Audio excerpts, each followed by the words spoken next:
এক ছোট্ট গ্রামে বাস করত একজন অহংকারী লোক, যার নাম ছিল রাজু। রাজু ছিল গ্রামের সবচেয়ে ধনী কৃষক। তার জমি ছিল বিশাল, তার ছিল একটি গরু, আর তার বাড়ি ছিল সুন্দর। কিন্তু রাজুর মধ্যে একটি বড় দোষ ছিল, সে ছিল অত্যন্ত অহংকারী।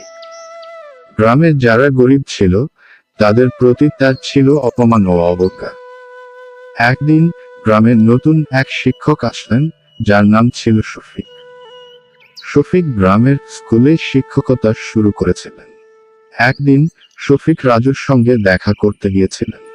রাজু গর্বিত হয়ে তাকে বলল, তুমি যদি জানো, আমি গ্রামের সবচেয়ে বড় কৃষক, আমার জমি, গরু, সব কিছুই আছে।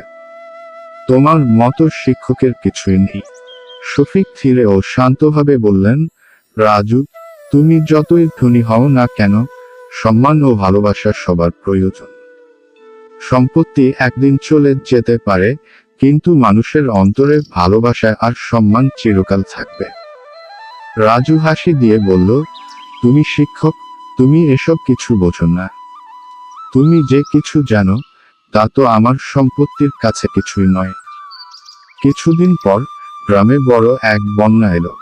রাজুর বিশাল জমি, গরু ছাগল সব কিছু তলিয়ে গেল।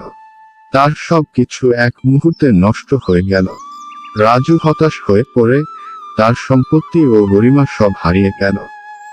এ সময় শফিক রাজুর কাছে এসে বললেন, রাজু, এখন বুঝতে পারছ, সম্পত্তি একদিন চলে যায়, কিন্তু মানবিক গুণাবলী, সদয় মন আর বিনয়ী আচরণে আসল সম্পদ। রাজু তখন মাথা নিচু করে শফিকের কথা শোনার পর নিজের ভুল বুঝতে পারল। সে শিখল, অহংকার দিয়ে জীবন কাটানো ভুল ছিল, এবং বিনয়ী ও সদয় মনই মানুষের আসল শক্তি।